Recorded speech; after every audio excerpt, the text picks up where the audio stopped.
Feeling a little better here, the internet's busiest music nerd.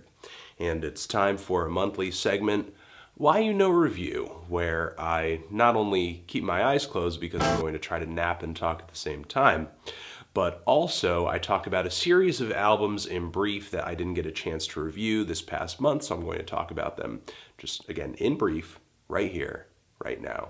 Cool? Cool. Let's try to make this as painless as possible.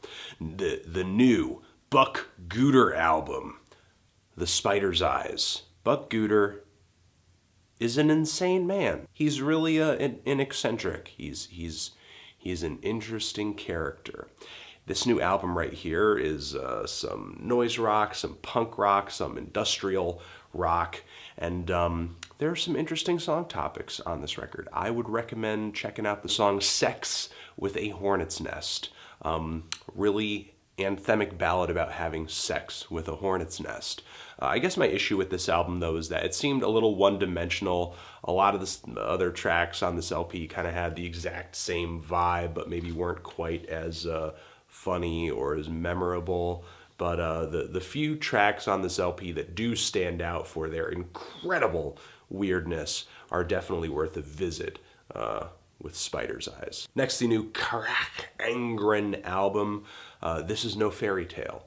This is a black metal project, specifically a symphonic black metal project with strong elements of storytelling in the lyrics. The lyrics on this album are actually quite readable. You don't even really need to dive into a lyric sheet to hear much of what's going on. If you've listened to a lot of black metal in the past and you've been able to decipher lyrics on some of the classics or, even newer albums. The lyrics are more readable than they usually are on a black metal record. And, I don't know, some of the storytelling can be kind of melodramatic, at least in the way that they present it, while there are some very dark and very gritty themes going on in the lyrics. Not a lot of it seems very real, despite the fact that the title would be kind of telling you otherwise. I mean, in a way, it kind of does feel like a fairy tale. A very dark and morbid fairy tale, but still kind of a fairy tale all the same. My issue with this LP, though, is that I don't really care for the potentially MIDI symphonic instrumentation. If it's not, it definitely feels that way, the way that it had been recorded, produced, and mixed into this album. It doesn't really connect very intimately with the guitars, drums, and vocals. It kind of feels like its own separate thing that was added later. And the guitars and the drums are produced very, very, very cleanly as well. I mean, I would say this album is a touch overproduced. But I do care for some of the melodies that the symphonic instrumentation brings, and I do find the element of storytelling on this album to be pretty ambitious. So even though I'm not usually into metal of this vibe and of this style, this record definitely did stand out. And I think you'll find it to stand out as well, but don't be surprised if the things that do stand out about this album are a complete turn-off to you. That's the thing about this record. Its most unique characteristics, I think, could either be an incredible win for some listeners or just completely obliterate any hope of enjoying this project at all. Next, the new Gay Kiss album, Preservation Measures. Not only does Gay Kiss have an amazing name, but they are kind of a crust punk, sort of black metal influenced hardcore punk act. Lots of speed, lots of ferocity. I guess, kind of like that Spider's Eyes album, just a tad one-dimensional. But still, if you're looking for a hard-hitting, in-your-face, just darkened, blackened punk record, give this thing a listen. Next, the new CHON album, Grow. A lot of people have been asking me about this LP and just not really seeing the hype behind it. I mean, this is essentially a bit of a progressive metal record, a math rock record fused together, and not enjoying it at all. Not only because I think this record kind of suffers from the same level of overproduction many progressive metal records do, but it also exemplifies the kind of soulless noodling that I find on a lot of new math rock records as well. Not really into this kind of, clean-voiced singing style either, so, this album's just really one strike after another. But I know there are a lot of people who watch my show who are much more crazy about those genres than I am, especially when they are brought together under the same umbrella. So, give this thing a try if you're, moving down that road, preferentially. The new Freddie Gibbs EP, Pronto. Freddie Gibbs, Gary, Indiana rapper, gangster rapper, hardcore hip-hop rapper, who had a fantastic album with Madlib last year, Pinata, definitely one of the best hip-hop records of last year. And with this new EP here, if you're a Freddie Gibbs fan from either his past work or this new Pinata record, this EP is most definitely worth checking out.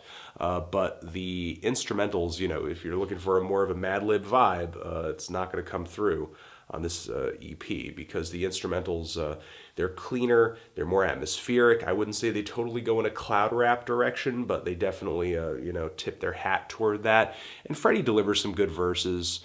Pronto is definitely the standout track on here, though I wouldn't totally say, this EP is the most memorable thing in the world. It just kind of feels like, just a couple of pretty decent tracks from Freddie, just reminding us that, in 2015, not going anywhere. Next, a little more hip-hop with the new Mello music group Persona compilation. Mello music group, a pretty fantastic independent hip-hop label that is out there today. I haven't really been a huge fan of them, I guess until recently, because I've always kind of found their roster of MCs to just be, maybe a little bland, a little predictable, or whatever, as far as underground hip hop goes. But they have been kind of building up their roster with some more eccentric voices recently. People like Quali Chris and Open Mike Eagle, who both appear very prominently on this compilation right here. And while there are some corny hooks here and there, the bulk of the songs on this compilation are pretty great.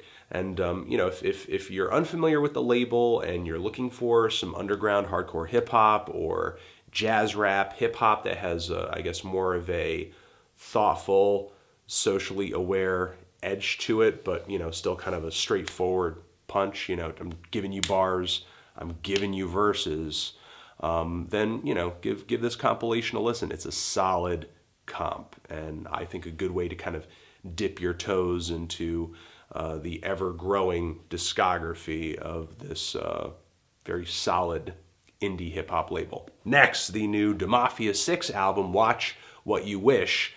Mafia 6, you guys might remember that I reviewed them not too long ago with the Six Commandments mixtape. And Mafia 6 is essentially famed, dark, and tortured Southern hip-hop outfit 3-6 Mafia. And at the time of Six Commandments, it was 3-6 Mafia sans Juicy J, which is totally cool, because 3-6 Mafia over the years has been a pretty big group. I don't see their success being completely dependent on whether or not Juicy J is with them, as he's sort of exploring more solo stuff. However, now we have had more members kind of depart from Mafia 6 since that original mixtape came out. So now, it essentially kind of just feels like a DJ Paul project with just a few other, 3-6 Mafia members thrown into the mix. Especially with Gangsta Boo being out of the loop now, sort of doing her own solo stuff. Which I don't mind either. It's cool, but it just kind of seems like 3-6 Mafia for me has always, it's not like they've always had the best lyrics or anything like that. It's been always sort of the tone or the message of their songs that has played in their favor and made them appealing, and also kind of the power in numbers that 3-6 Mafia has had, bringing so many different voices to a single song. And that just doesn't end up, being the case on this new project over here. With just so many of those old familiar voices that you're looking forward to hearing on a Mafia 6 project or a 3-6 Mafia project just not being present on this new project over here, this is getting convoluted. It just, it's just not as inspiring or exciting. I guess I just don't feel like I'm listening to the same group anymore that I was hoping I would see come to fruition when I enjoyed what was delivered so much on that Six Commandments mixtape. Next, the new Noel Gallagher's High Flying Birds album, Chasing Yesterday. Yes, this album is doing that. If you were at all familiar with Oasis, or specifically Noel Gallagher's High Flying Birds, you know that with this album you're going to get some rock and roll, you're going to get some Britpop. But on this album in particular over here, not only is it kind of very safe sonically, a lot like the last High Flying Birds album, but the songwriting really isn't even, there quite as much. Nor is Noel's vocals. Not that his singing is awful on this album, but it just kind of feels like more of a chore than, a delivery of a passion or any measurable amount of emotion. Just to put it bluntly, this just felt like some very bland, uninspired rock music with no guts or edge to it, nor a really strong pop appeal, at least to me anyway. I'd rather just listen to some Oasis, truly, honestly. The new Hot Sugar album, God's Hand, Hot Sugar, a really fantastic and versatile electronic music producer who has done a lot of hip-hop production for different MCs over the years. And I don't know, I was kind of anticipating this new solo album over here. Didn't listen to much of the music from this album before the record because I just wanted to listen to the album as a whole, all the songs in context, so on and so forth. And I don't know, I've always seen Hot Sugar's music and style, and I've seen him perform live before as well, as being much more quirky, colorful, and kind of hard-hitting. I wouldn't quite say bangers delivered, in his music, but definitely, punchier and poppier. It seems like with this new record over here, he's doing something that doesn't have quite as much, weight to it, as much viscera to it. Maybe he's just going in just a little bit more of an abstract direction on this new album over here. Which, theoretically is fine, but it didn't really translate to me into anything all that entertaining. But if you're looking for an electronic music producer, a beat music producer, who's, trying some different things, trying to do at least something a little weirder than you would expect, give this thing a listen. And now to artists who deal entirely in bangers for the most part. We have Diplo and Skrillex coming together for the Jack U project and album. Now, unlike the new Hot Sugar album, while this project over here is very visceral, it's incredibly formulaic. If you've heard any of the bangers Diplo and Skrillex have done before, you've pretty much heard this album. This isn't anything entirely new. Though, they do get some good vocal guests on, people like 2 Chainz, whether they do something original or they sample their vocals from somewhere else, I'm not entirely sure, but the way his vocals are incorporated is fantastic, and there's also some Aluna George on this record too, which turns out very well. For the most part, I do like this album. It brings one hard-hitting drop after another. It's an explosive, catchy album, but the songs with Justin Bieber, the slower jams, the tracks that are trying to be really emotional, trying to be that next big Avicii, Wake Me Up, sad but also EDM-inspired anthem, those songs are pretty lackluster and uninteresting. But it's not like this music is really crafted for the album experience anyway. If you're just looking for a handful of bangers, some of which you'll like, some of which maybe will just be okay, try this thing out. Next, the new Madeon album, another electronic music producer. This new record over here sort of seems to be in the same vein of that new Porter Robinson album that happened not too long ago, where you're getting these EDM-style drum timbres mashed together with this very bright, happy, sunny indie pop and indie-tronic music from the 2000s. There were moments on that Porter Robinson album that sounded like Passion Pit. This album over here actually features Passion Pit. I get that Madeon might have been doing this style for a while with his previous EPs, but Porter Robinson seems to have kind of beat him to the punch on this sound, at least in an album sense. I'm not saying that you shouldn't try this album out if you're into this style. If you think the idea of very bright, sunny EDM with kind of an indie twist to it is interesting, then give this album a listen as well. If you love that new Porter Robinson album, you'll probably like this too. But in the same way I didn't enjoy that Porter Robinson album, I didn't enjoy this either. The new Simon Joyner album, Grass, Branch, and bone. If you're looking for a very sad, downtrodden singer-songwriter, sort of alt-country, alt-folk type, give this album a listen. It's new. It's out on Woodsist Records. Simon Joyner has been around a while, has sort of been, I guess, typecast as this sad sack songwriter individual, and he's been doing it for years, but he never quite got the popularity that dudes like Elliott Smith and Conor Oberst received. And I think it's because his songs are never really overtly catchy or anything like that. He's always a little bit more abstract with his lyrics and maybe just a little bit more difficult to tangle with emotionally. And I find myself not even really digging this new album here that much either.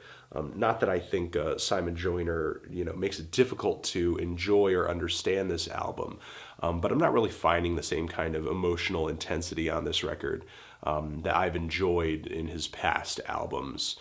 This album to me just seems just way more reserved and laid back from a lyrical and an emotional standpoint than I guess I would have liked from a Simon Joyner record. We're going to leave it at that.